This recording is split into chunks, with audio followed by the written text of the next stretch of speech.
Welcome to Goodman Outdoor TV. Today we're outside of Sycamore. We're fishing only jigs.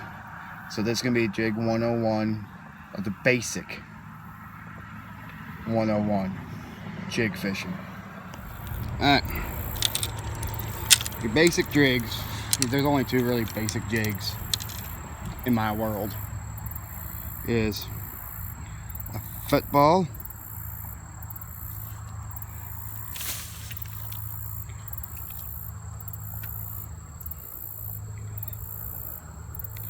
a swim jig. I use this, that's more the most versatile I think of all the jigs. And another jig that no one really thinks of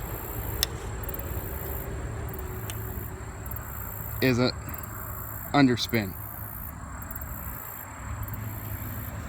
No one really thinks of an underspin as a jig, but it is. It's a lead head, weight forward of the bait.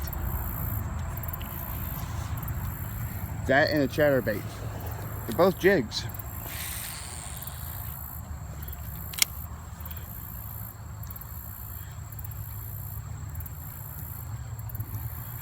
Because you can drop them, rip them up, drop them, rip them up, drop them, rip them up, drop them, rip them up. Thing is, the underspins ain't really too weedless.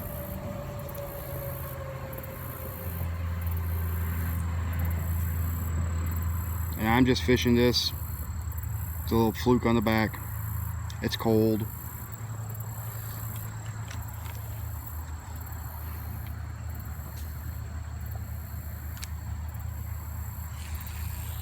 Colder the water,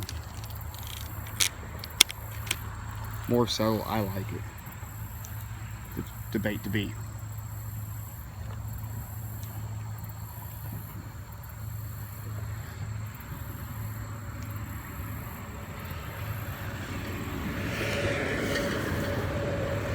I didn't think it would be this fun today, but it is.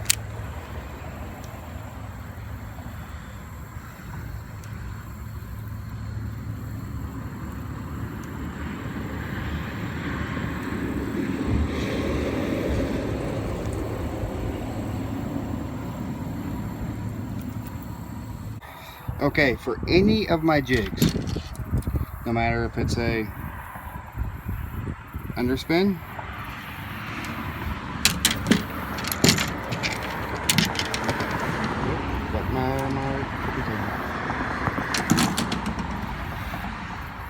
a football head jig,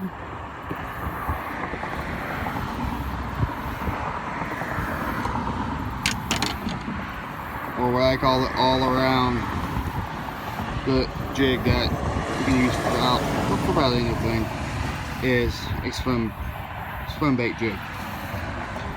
These, depending on the water, is what I use. When it's warm out, pretty warm out, I use half of a swim bait,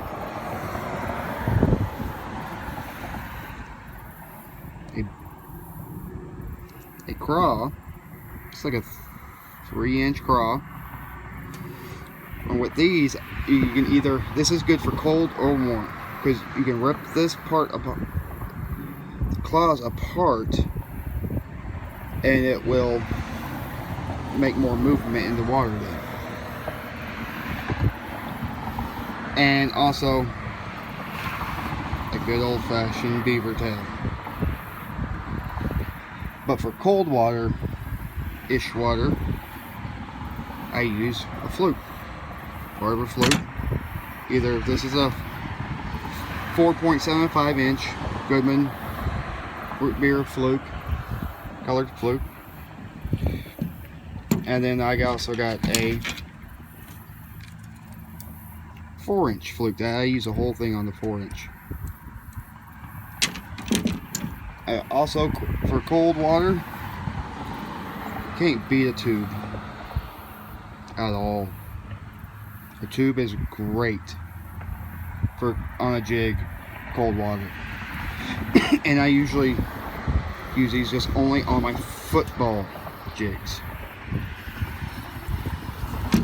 Normally, and how I rig them is just simple,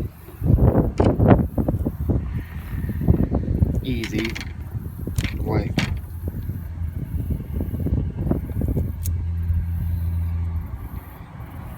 Move the skirt. Now, I do this quite a bit, where you kind of see how the rings are thin, then they get this one thick one right here. That's where I want the hook to pop out at. Thread it on in the middle.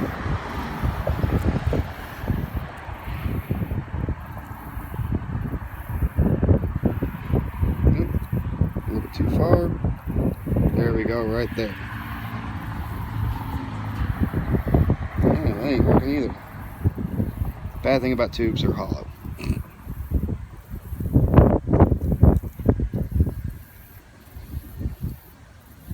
And there you go.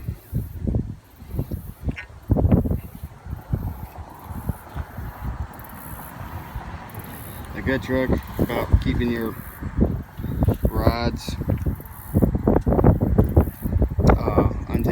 from tangling with each other. Just take the string, line, wrap it around.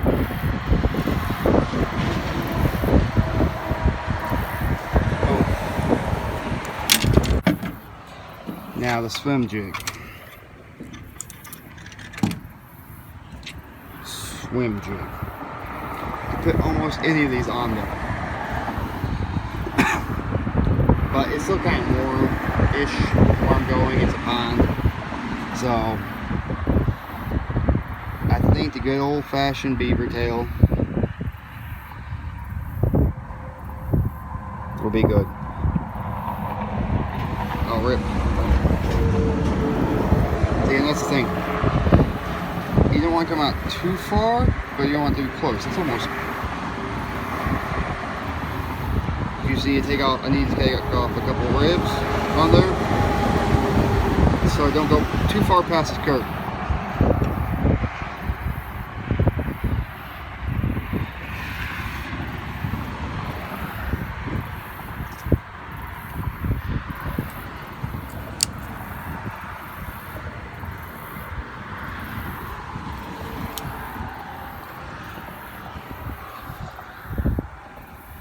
And that should be good. Thread it on upside down so it turns right side up.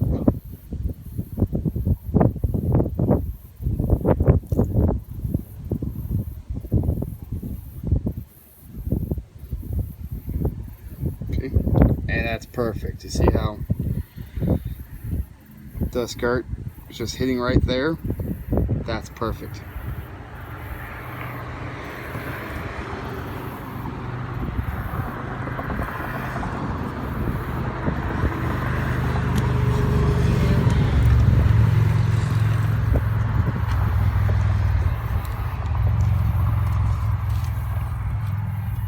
Alright, cool.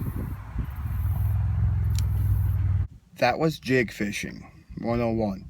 I didn't catch nothing. That's how it goes. It's called fishing.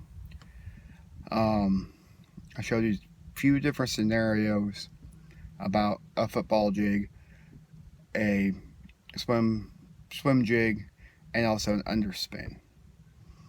So if I can do it, you can do it. So, talk to you later.